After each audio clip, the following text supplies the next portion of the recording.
not running out on you! Shoot!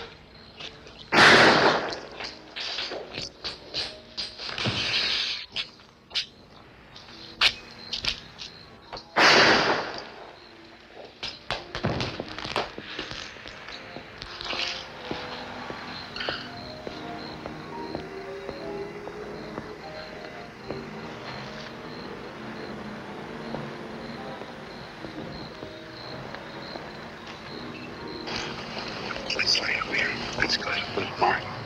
Little must right up against the trailer. That's it. Let's see now. Captain. You're gonna be all right, Farnham. You're lucky. Where's Bronner? Yeah. He's better off. Captain, Georgia Street's on the way. Can I help? You can pick up all this money that Farnham found. That's the voice. That's the other guy. No, Farnham. No. He's one of our men. There never was anybody else.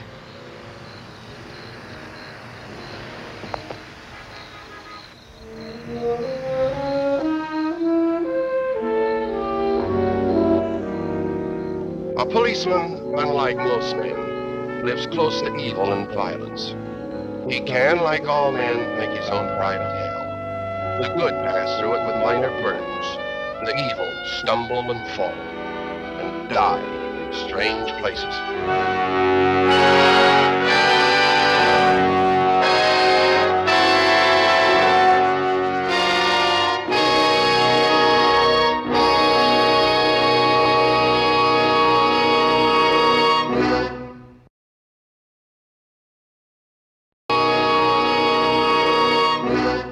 Point. I think what you see is an attempt at overachieving.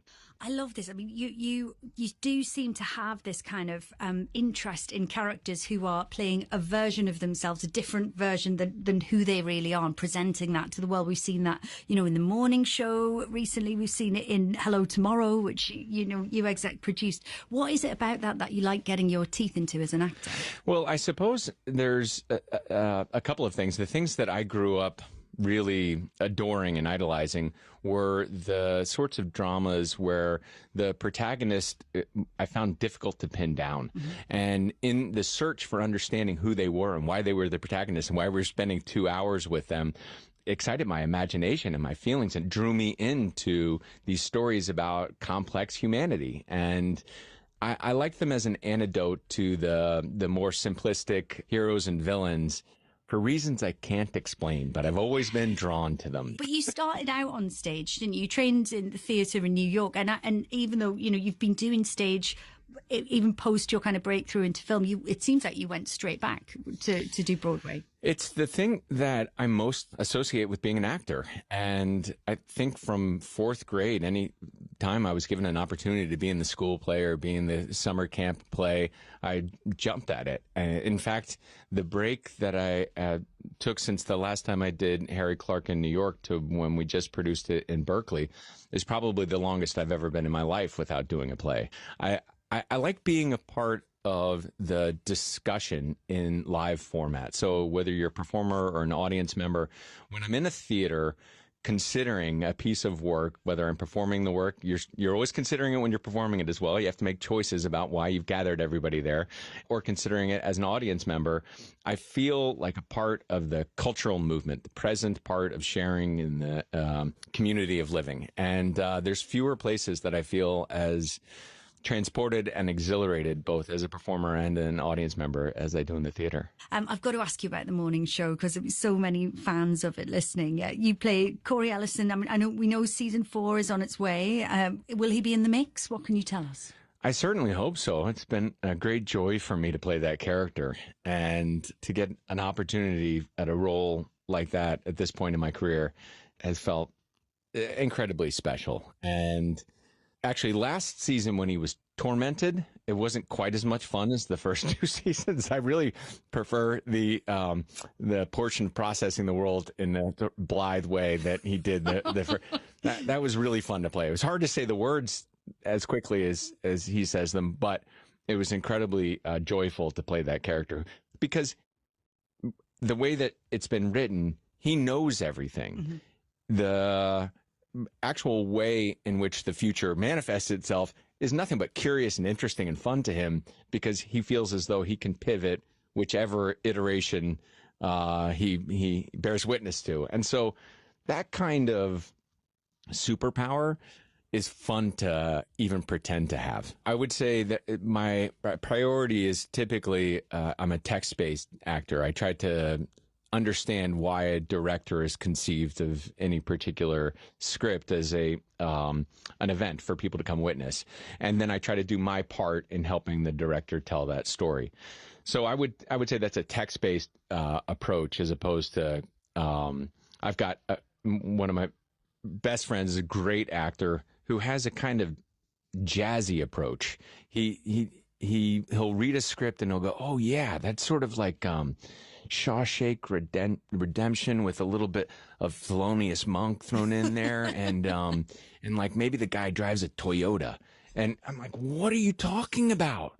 And then you see his performance, and you can see the ways that he's like intuitively found a kernel of truth in just thinking creatively around it. You can feel all of that. I mean, are you envious of those guys, or are you happy? Well, I feel very grateful to have had the career that I have. So I am. We actually have a really warm collaboration, and we work together with each other's material. Mm-hmm. And I give him my kind of pedantic approach, and he gives me his ethereal approach, and we kind of riff off it together. So it's quite joyful to have different approaches and be able to communicate about it. Billy Crudup, who I think is the best thing ever in the morning show. He is just outstanding. My guest on today's Arts Hour is the cultural critic Larushka Ivanzadeh. So Larushka, Succession Sarah Snook recently won in the UK an Olivier Award for playing multiple characters in the stage production of The Picture of Dorian Gray. Irish actor Andrew Scott recently played all the characters in a new stage version of Uncle Vanya, the Chekhov play, and it was just called Vanya. You saw that, didn't you? I did. He was wonderful. So Robert Downey Jr. plays, apparently, although I really haven't got the separation, 4 characters in the new TV series The Sympathizer. Is an extreme political ideology. It draws on funding that remains hazy. It wants to take the whole of academic discourse and subject it to a media trial, where the media is only the media that they themselves directly govern or like-minded individuals govern. So I think with this second hoax, we're in a brand new territory, an eminently contemporary territory based on the weaponization of knowledge in a sequence of more diffuse ideological wars. The politics there is really interesting, because we do see in the years following James Lindsay in particular disappearing down a very alarming rabbit hole, but we don't need to follow him down that now. But No. What do you think we learn from these affairs, though? I mean, what is it about that interests you in terms of, as you say, what the production of knowledge is supposed to be, the nature of academic discourse, and how it's all supposed to work? For me, there's a sense in both affairs that the hoaxers are somewhat uncomfortable with indeterminate language, or with forms of expression that, again, demand to be laboured over, read and pondered slowly, with no guarantee that you might actually get anything out of it. They also appear quite uncomfortable granting a level of charity to scholars that are attempting to forge an intellectual community that encourages these particular sorts of reading and, again, communication practices. Also, despite the hoaxers consistently drawing attention to their leftist credentials, their terms, not mine, both affairs strike me as in fact quite conservative. By this I mean that they often boil down to a sort of retrospective fantasy and a demand to return to a prior, more ideal moment in history. So specifically the moment that preceded the arrival of French theory on American shores in the 1960s. And they want to return to this moment through the sheer force of tools like parody or, owning their opponents.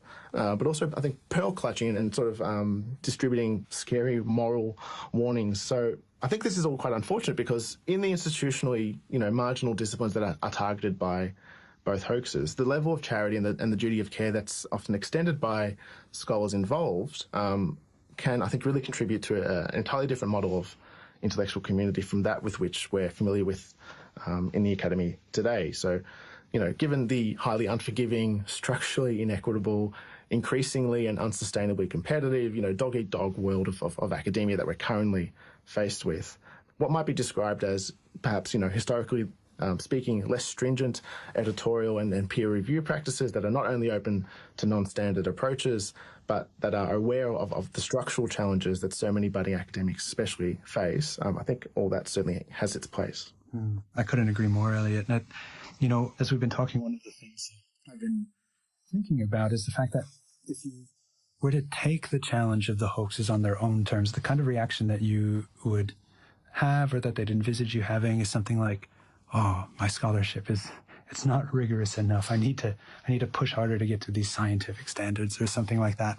But in fact, I think an inversion of that point of view is what comes out in the end for me. And it's a kind of realization that what the hoaxes would probably like to do is to rigorously restrict the style of academic discourse. They'd like to rigorously limit the kinds of knowledge that count as knowledge, and they'd like one single kind of discourse to stand out. And what's really striking when you look at all of the different discourses that they target, from queer theory to trans studies to Black studies and so on, is the radical heterogeneity of discursive practices and epistemic practices that are at play there. And I think that variety itself is in fact awe-inspiring and is extraordinarily important. And the fact that we have multiple different modes of engaging in an intellectual way with our world is exactly the strength of these disciplines. And, I was clicking around on some website and I found a Google folder where they've uploaded all of the documents for this, the second hoax.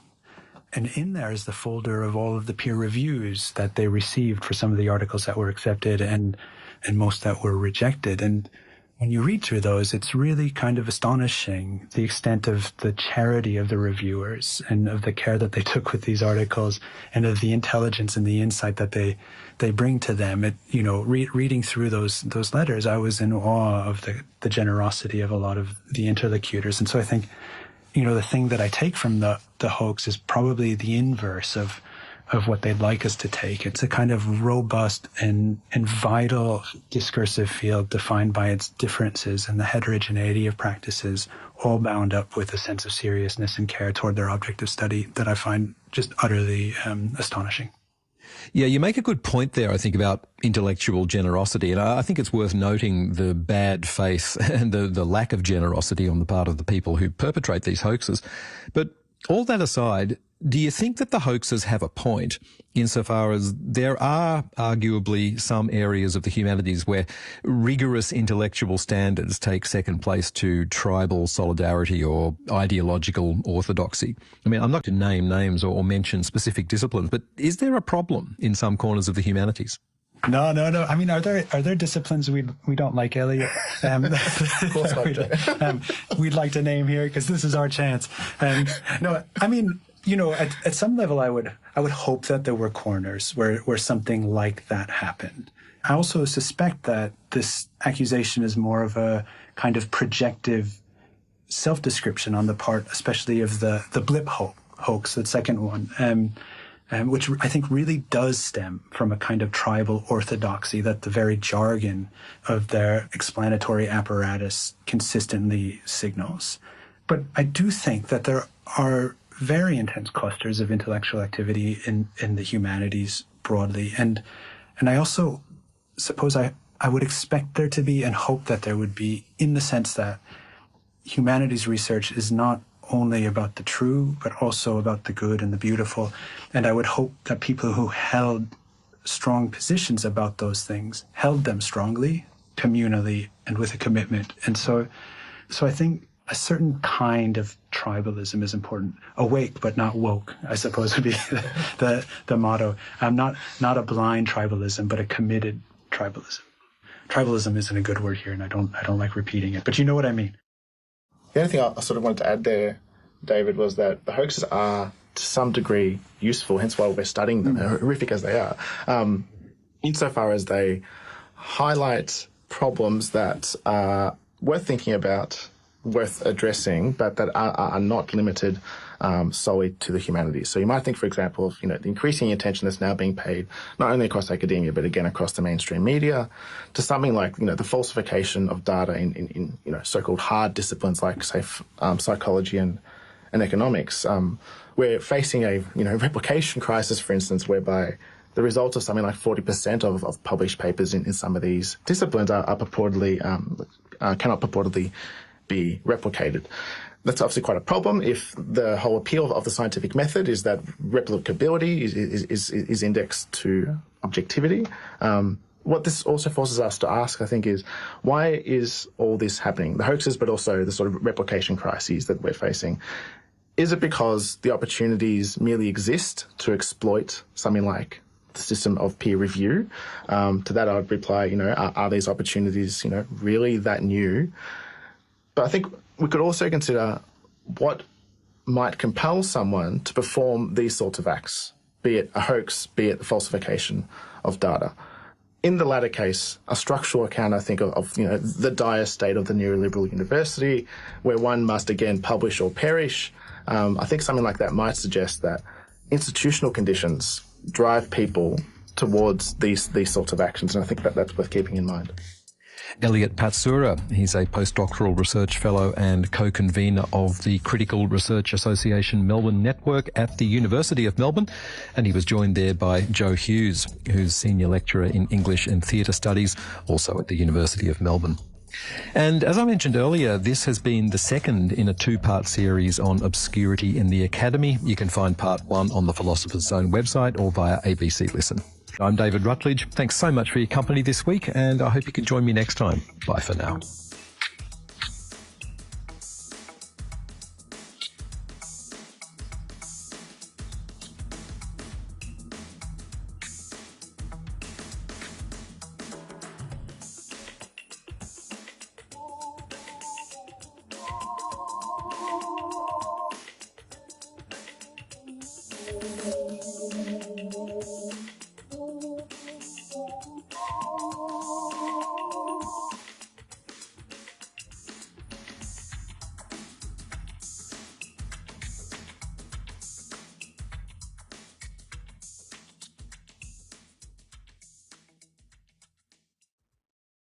Hello, James Carlton with you now on RN.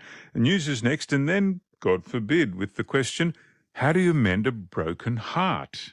Falling in love is one of life's great thrills, but it leaves you open to heartbreak, one of life's great miseries. Romantic heartbreak has inspired countless works of literature and art, music and more through the ages. It's a uniquely painful yet universal experience. How do you get over it? God forbid, after the news.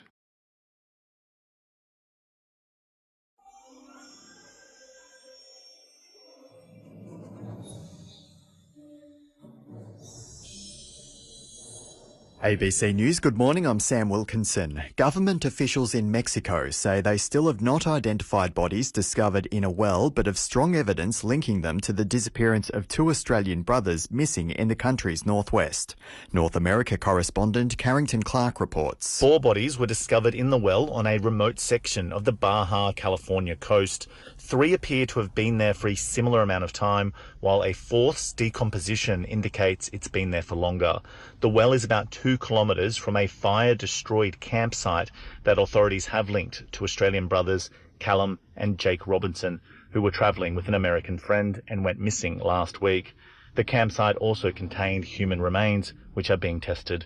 Carrington Clark, ABC News, Baja, California. There's speculation that Hamas and Israel are close to reaching a deal for a ceasefire in Gaza, but the Israeli government has expressed some reservations about the agreement. Middle East correspondent Eric Torchek reports from Jerusalem. Hamas has reportedly accepted a proposal for a ceasefire that includes the release of 33 hostages in exchange for Palestinians held in Israeli jails. The proposal is reportedly supported by the United States, but there's still uncertainty about whether the deal provides a way to permanently end the war in Gaza.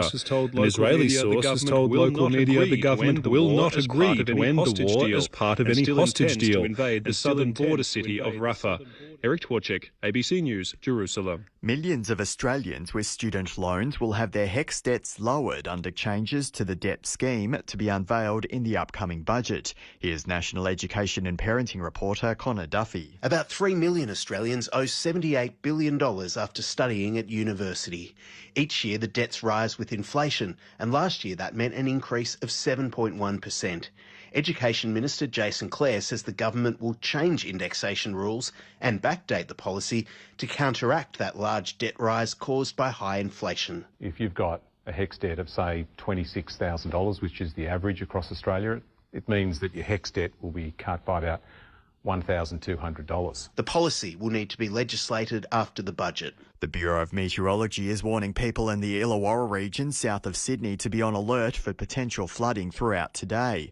Over 6 hours, rainfalls of 100 to 140 millimetres are forecast, though some areas could see falls in excess of 150 millimetres. Sea Services Acting Commissioner Damien Johnston says the deluge could lead to road closures. The New South Wales SES is ready on standby. Our units are ready to respond. We do actually also have the command centre monitoring the situation. Researchers and anti-violence advocates are calling for support programs that better protect children. The Melbourne City Mission, a community support organisation for disadvantaged people, is among those calling for action to ensure children fleeing domestic violence receive the same support as adults. It's joined researchers from Monash and RMIT universities who say children are currently invisible.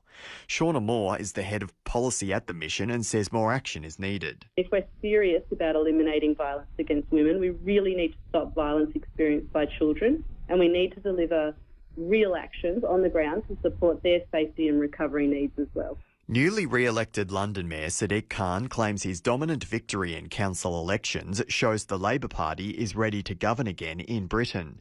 Mr Khan, who replaced Boris Johnson in 2016, will serve for an unprecedented third term after he won more than 43% of the vote.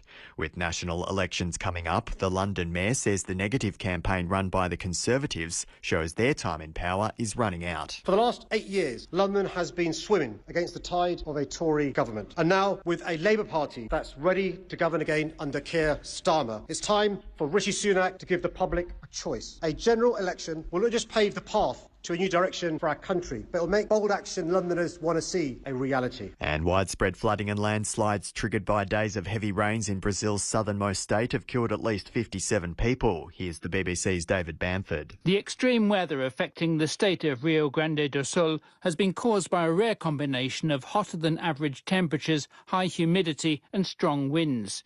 In Porto Alegre, the regional capital, the Guaíba River broke its banks, submerging entire neighbourhoods.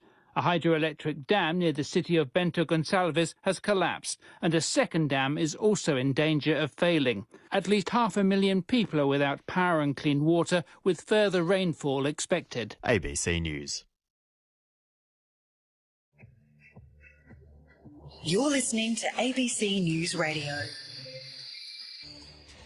Good morning, it's Sunday the 5th of May. I'm Brendan Arrow coming to you from Gadigal Land. Making news today, 3 people charged in the relation to 2 missing Australian brothers in Mexico. Flood warnings today for parts of New South Wales. The New South Wales SES is ready on standby. Our units are ready to respond. We do actually also have the command centre monitoring the situation. And another week, another famous Australian music venue forced to close its doors. Rain in Brisbane, Sydney and Canberra should be fine though in the other capitals. We begin overseas. Mexican officials have charged 3 people who they had in custody in relation to the disappearance of Australians Jack and Callum Robinson and their American friend Jack Carter Road. They earlier confirmed that 3 bodies had been found near a cliff in the country's northwest in an area where tourists had gone missing. CNN's Stefano Posoban reports. Unfortunately, we don't have a definitive answer yet coming out of Ensenada. The feeling that we are hearing from those people who are there in Baja California is that these are really frantic hours as the investigators are trying to find a DNA match on the bodies that were recovered. Well, let's turn to Florence yesterday Williams. Florence, you're a science journalist who's written a book on what happens to the brain and to the body when your heart breaks. But if you didn't experience your own heart being broken, would all that knowledge you'd collected be inherently incomplete? Oh, yes. I would never have been motivated to write the book because, frankly, I thought heartbreak was sort of melodramatic. And when my friends were going through it, and I thought they should just get over it and move on. Clearly, you know, the person who broke their heart was just not meant to be, and you know, it was maybe for the best, and they should just move on. So I never would have been interested to write about it. But then when it happened to me, I realized, oh my goodness, this is really an earthquake inside my heart, inside my body. I was absolutely stunned by how my cells registered the pain.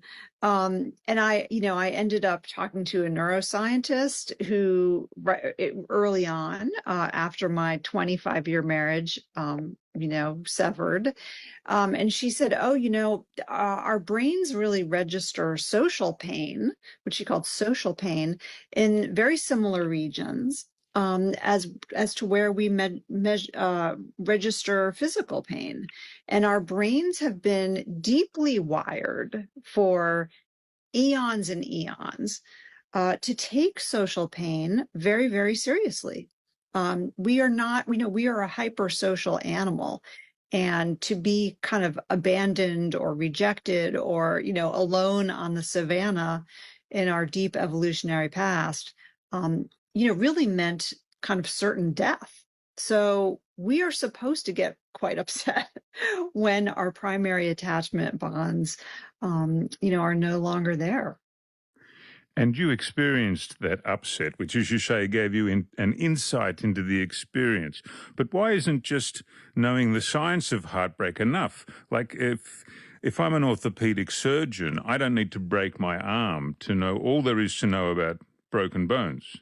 Well, as a science journalist, I am fortunate enough to be able to follow my own curiosity when I take on a topic. And, it really wasn't until this happened to me personally that I realized there was actually a very important story here about what it means to be human and why so many of us in modern life are facing sort of dire health risks because we feel lonely. We hear this expression a lot in the United States that loneliness is an epidemic now, but we also know that it's linked to earlier death. We know that it's linked to chronic disease.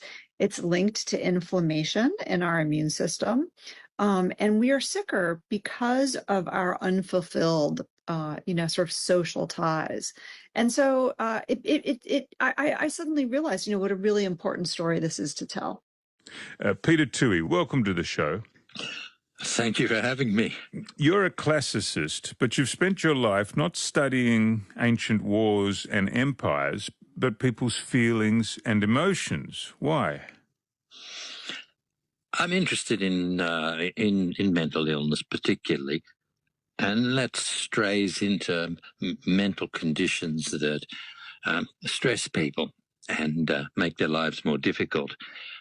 I wrote about those things in the ancient world for a time, but drifted into modern depictions of these sort of difficult emotions, things like boredom, jealousy, waiting, and so on.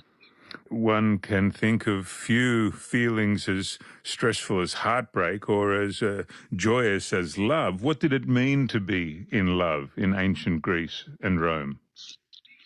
I think the answer is nothing at all. alas, marriage is arranged in the ancient world, and marriage is universal. And by universal, I really mean that. It's not linked to the notion of personal fulfillment. It's not even necessarily linked to your, what we'd now call, let's say, identity. It's just something you do. Now, why? You could say, why did they do it? Well, the marriage is linked to the family, and marriage is defined, say, in the Roman law code as something that exists for the creation or the procreation of children. The reason that they're thinking that way is they have no, Medicare, no, national health system, and so on. They have no hospitals. They have fairly good doctors, but they have no police force as well. So everything swings back to the needs of the family. So it's not just the family, it's also the preservation of what the family can do for the protection of younger people, very young people, and older people. And so you marry, and your parents arrange this for you, and that tends to be the way it operated.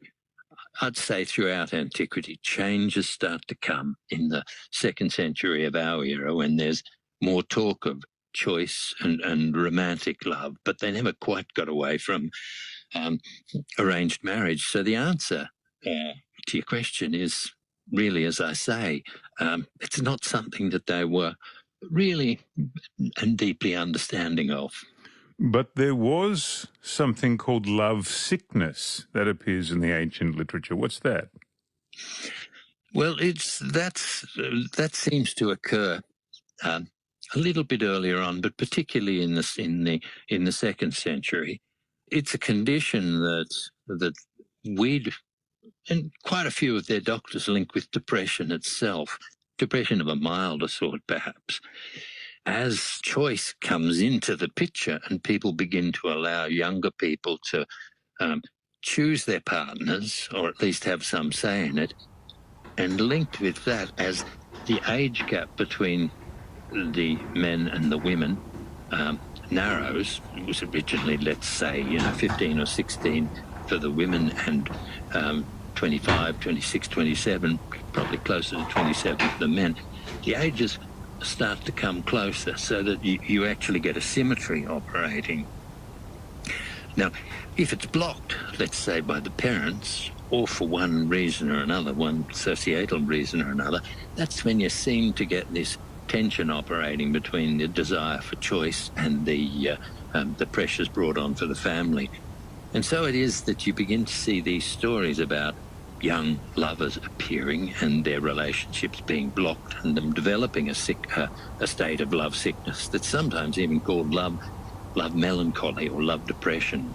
So it's the doctors would sometimes view it that way.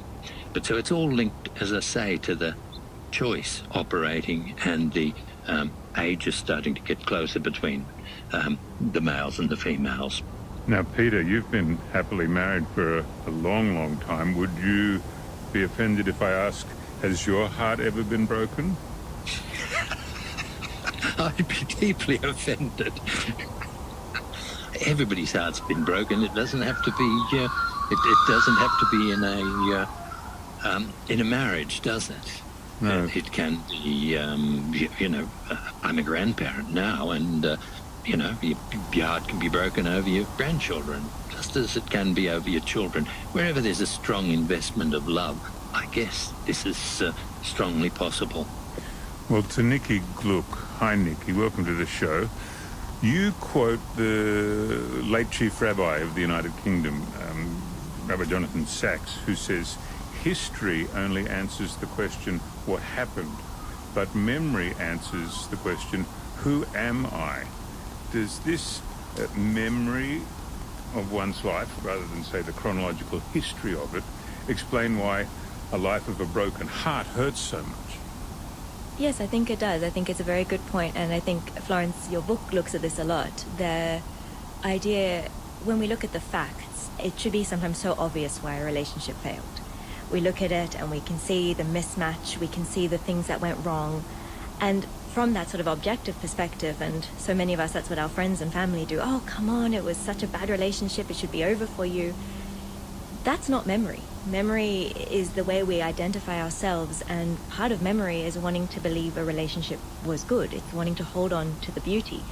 And most relationships don't start bad. Courtships are meant to be romantic, and they're meant to be imbued with wonderful experiences. And so they're meant to start good, and I think that's what happens when our heart's broken, is we, especially the one who's left, we hold on to all those beautiful things and we say to ourselves, why wasn't that enough? Why if there was good, was it not sustainable good?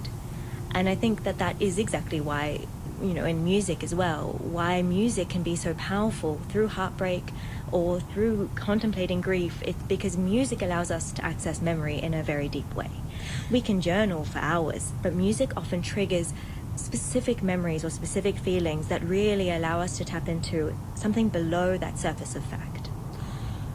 You mentioned the advice you can get. He wasn't right for you. It's objectively clear why this was a bad relationship, and it's a smart, sensible, intelligent thing to do to break it up. Those voices, those comments can be 100% true and 100% useless. I mean, at the same time, it can be a bad relationship which should end and cause just as much heartbreak as another. Absolutely, because you attach yourself to someone. You form a bond, and you form a way of thinking about yourselves as a unit, and you plan a future. And so when your heart is broken, it's not just that relationship that ends, it's everything you ever thought your life might, well, where your life might go with that person. And all of those dreams and those images of yourself come crashing down. And that's actually what fractures in that moment. And yes, as I say, objectively and with time, and I can talk about the sort of way I use philosophy to help myself through heartbreak, but there are ways of objectively recognizing that and helping yourself through it. But at that first moment, you're just looking at your life sort of shattered around you, and you can't quite understand in that moment what happened. Well, Peter, to you, we often describe heartbreak as physically debilitating. People lose weight, they can't sleep. How does this accord with the ancient texts? Pretty much the same way when it starts to exist. That famous story about a young man called Antiochus, whose father was from King Seleucus, the first of the Seleucids over Syria way, and he'd married, his second marriage was to a woman called Stratonike. And poor young Antiochus fell in love with his father's second wife, and his response to the emotion, I guess he suffered depressive-like symptoms. He became gloomy. He took to bed. He began to fade away. You can say was a perfect storm for dengue virus. We have new dengue virus being introduced in the country. The dengue 3 variant shows up again after 10 years. The temperature was really hot, and we have a lot of rain. And it's cooler weather that kills off the mosquitoes, is that right? And that's what Brazil has been short of over the past year. We know that dengue transmission goes down at exactly the moment that we have our first cold front of the winter. And this cold front has not happened yet. In fact, we are seeing exactly the opposite. We are having a lot of heat for this time of the year. And the outbreak, instead of being over by now, is still going on. In some places, they are still increasing the number of cases. We have water everywhere. And if we have heat and we have water, it's almost impossible to control the Aegypti mosquitoes. And in fact, this mosquito is just getting more frequent in the whole world because of the global heat. Is it unusual for there to be widespread cases of dengue fever in a big city like Sao Paulo? It's not common to have this kind of outbreak in cities with a lot of vertical buildings like Sao Paulo, but we are seeing this right now, and since Sao Paulo is the most populated city in the country, this is putting our numbers up really high. How does the disease affect people, and how often is it actually fatal? Dengue is a severe disease. People feel really bad. We have fever, headache, cramps, muscular pain. It can be quite debilitating and also can be fatal. It's about 0.1%, but when you're talking about millions and millions of cases like we are seeing in Brazil, this becomes quite important. Is there a vaccine? There is a couple of vaccines in the market, but they are not a perfect vaccine. WHO recommend the use, but they are not available on large scale because they were just licensed and will not affect this outbreak. Maybe these vaccines will have an impact in future. So in the absence of a cool, dry spell, which global warming seems to be stopping, what can be done? More fumigation, more nets? What are you advising? At this moment, we don't have tools for that. The fumigation we've been using for many years. The mosquitoes are getting resistant, but there is new approaches like the use of transgenic mosquitoes or mosquitoes infected with bacteria that abolish viral transmission. We're still doing trials on that, but can be used in the future. And of course, in the future, the use of the good vaccines will also help us. But looking into the future, this is going to be a part of Southern American life, it looks like. Well, actually, we've been having this problem in South America for many, many years, in Asia for many, many years, but dengue is also becoming more frequent in South US and even Europe. France have a lot of cases last year, so dengue is becoming a major global health problem. Let's come to some news back home now, and last week yet another famous Australian music venue was forced to close its doors because of soaring costs. This time it's the Zoo in Brisbane, a stage where local bands earn their stripes and international acts drew big crowds. The Zoo says it simply can't afford to keep going, and as Stephanie Smale reports, musicians are calling on governments to step in and help. Loved venues, and the place bands like Brisbane-born Powderfinger got a foothold with their fans. Dominic Miller has worked as a musician, booker and manager in Brisbane's music scene for 20 years. You know, Spiderbait, Grinspoon, you know, Scream Theatre. Artists like Lorde did their first Australian shows at the Zoo. I booked Lorde her first Australian show at the Zoo, and without having them available and without having them surviving, we're losing a key stepping stone for those future artists.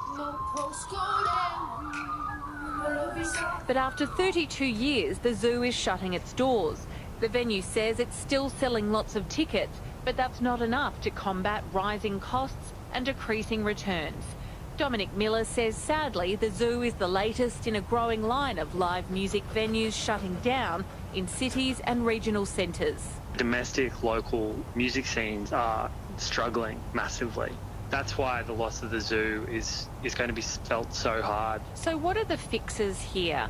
There are solutions being spoken about by the peak bodies, the Australian Live Music Business Council, by the Association of Artist Managers, by Q Music here in Queensland. You know, one of those major solutions for me, I think, would be somehow finding a way to assist live music venues and festivals with insurance costs. One thing that doesn't really get spoken about either is the cost of licensing for these venues, because the more that we put into celebrating and raising up our live music, original live music in Australia, the more benefits it is for everyone. The Zoo is one of those core places that we kind of hoped would carry on for a really long time, and to see it closing, I think, is a really big sign of something being broken in the music industry. Jamie Watkin is the drummer for the Brisbane band Buttercats. She says she has played gigs at the Zoo over the past 10 years and been in the audience countless times too. I've seen the big crazy metal shows right through to the really beautiful ambient stuff and acoustic shows. It's obviously been completely packed out, and that feels good. Or you can have the more intimate shows there as well. She agrees with Dominic Miller's calls for government support to help keep the doors of struggling music venues open and revive music festivals. But she says musicians are a resilient bunch and they'll find a solution to the problem. We will pull through, and that, you know, sometimes things like this call for change and some thought, but some good things will come out of it. The Queensland Government says the complex challenges facing the live music sector are a national issue, and it's working with all levels of government to find the best approaches to increase its resilience. It says it's spent more than $16.5 million in its support of the live music industry since 2020. Stephanie Smale reporting. You are listening to ABC News Radio. It's time for the very latest sports news. Good morning, Fraser Fry. Good morning, Brendan. Well, Geelong has lost its first match of the AFL season, going down to Melbourne by 8 points at the MCG. The Demons won 10-14-74 to Geelong's 9-12-66. Jack Lever and Max Gawn were the stars for Melbourne, while Max Holmes had 31 disposals for the Cats. Melbourne midfielder Ed Langdon has told ABC Sport it's an impressive win for the club. Very physically taxing game and quite a mentally taxing game as well. They threw a lot at us, and I thought we prepared really well throughout the week. The coaches did an amazing job on setting the week up for us, and that's such a powerful win for our football club. In Saturday's other matches, Essendon had a 6-point win over West Coast. The Saints beat North Melbourne, and Sydney defeated the Giants. Well, the Dolphins have moved up to 4th on the NRL ladder after a 28 points to 26 win over the North Queensland Cowboys in Townsville. Jermaine Asako scored a hat-trick for the Dolphins. It's their 5th win for the season, while the Cowboys have now lost 4 in a row. Dolphins lock Max Platt has told ABC Sport the team is working hard to get better. We know we can score points. It's just standing up and being resilient and disciplined. And I thought our patch was real good there tonight, but we just can't start too slow like that again. In other matches, the Storm beat Gold Coast 22-20, and the Bulldogs defeated West Tigers 22-14. In Super Rugby Pacific, the ACT Brumbies have beaten Fiji and Drua 28-20 in their round 11 clash in Canberra. The Queensland Reds had a 33-28 win over the Crusaders, which is the first time the Reds have beaten the Crusaders in Christchurch since 1999. And elsewhere, the Chiefs thrashed Western Force 56-7, and the Highlanders defeated Moana Pacifica 28-17 in Tonga. Well, Sydney FC has won its 5th Women's A-League Soccer Championship, downing Melbourne City 1-0 in the grand final in Melbourne. Erin Marsica-Betere has more. It was a tight tussle in the first half, but neither side was able to take the lead. After the break, it was City who had all the chances, but the addition of Shay Connors off the Sydney bench at the expense of captain Princess Sabini was the difference. The American hitting the back of the net in the 69th minute thanks to an assist from 16-year-old teammate Indiana Dos Santos. It was the 11th clean sheet this season for the Sky Blues goalkeeper Jada Wyman, who was tested late in the game as City fought but failed to equalise. Sydney midfielder Mackenzie Hawkesby claimed player of the match honours, capping off a record-breaking title win for the club. And Sydney FC is through to the men's A-League soccer semi-finals after thrashing Macarthur FC 4-0 in last night's elimination final at Sydney Stadium. The Sky Blues opened the scoring in the 8th minute, with Robert Mack finding the back of the net before Joe Lolly scored one of the best goals of the season. Melbourne City and Melbourne Victory will play each other later today in the other elimination final. And that is the latest in sport. Brendan? Thank you very much, Fraser. We'll catch you again in half an hour's time. Right now, though, let's have a look at your capital city weather for this Sunday, the 5th of May, beginning in Brisbane. It's 17 degrees right now, some showers about and a high of 25. Rain at times in Sydney, some areas copping quite a bit today. A top of 19 expected, it's 14 already. It's 10 in Canberra, getting to just 17 today with a shower or 2 to end the weekend. Melbourne's 9, a high of 19 on the way, cloud clearing. It's 5 degrees in Hobart, partly cloudy, 16 degrees the maximum today.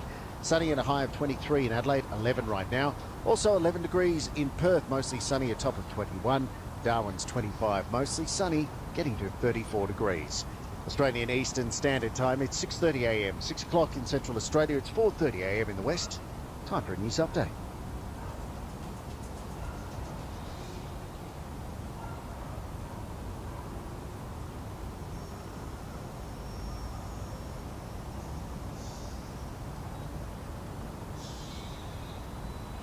ABC News, good morning, I'm Sam Wilkinson. A senior official from Mexico's Baja California state has declared that 3 bodies found yesterday are highly likely to be the 2 Australians and an American who went missing last week.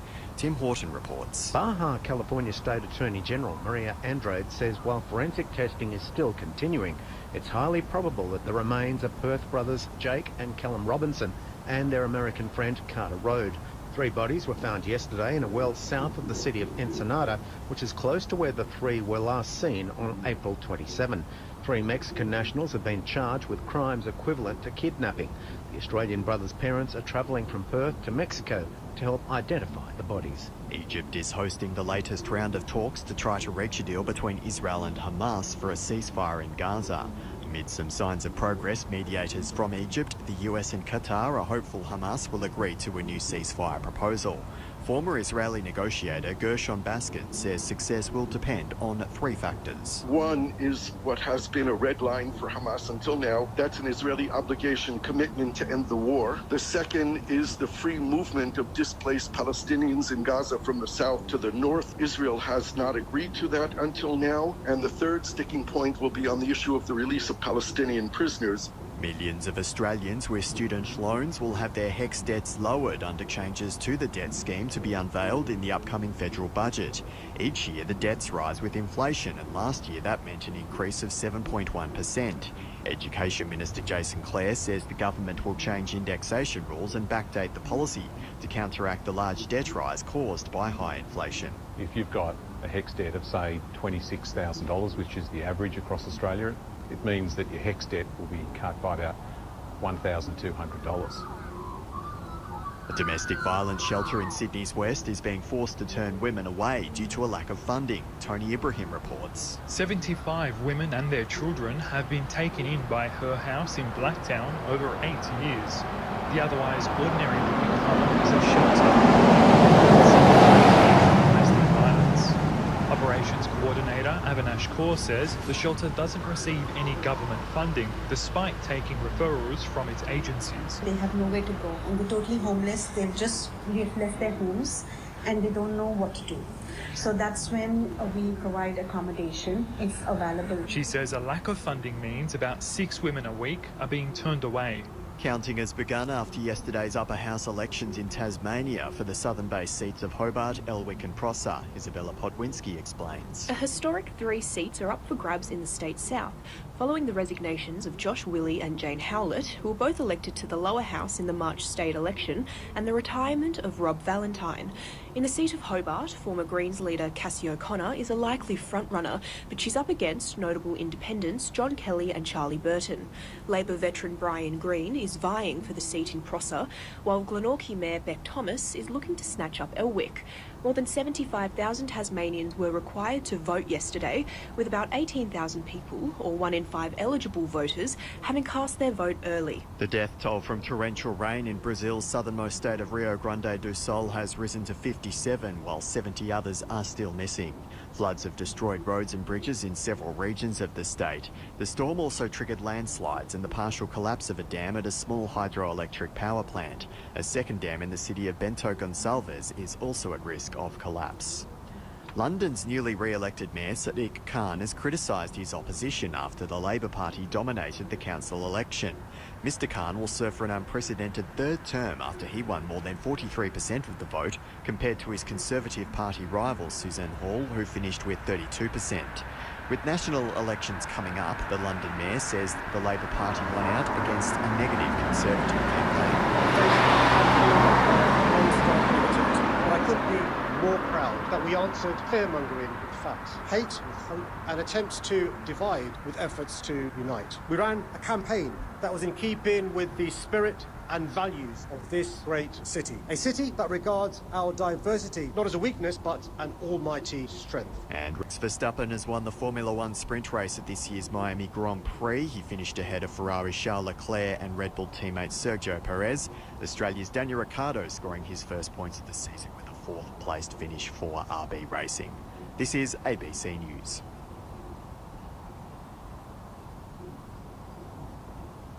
You're listening to ABC News Radio.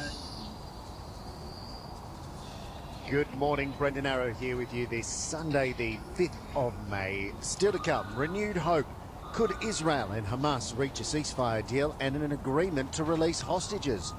Here at home, questions remain about which way interest rates could head. The RBA meets tomorrow, and Madonna fans pack Copacabana Beach as the Material Girl prepares to perform a free concert.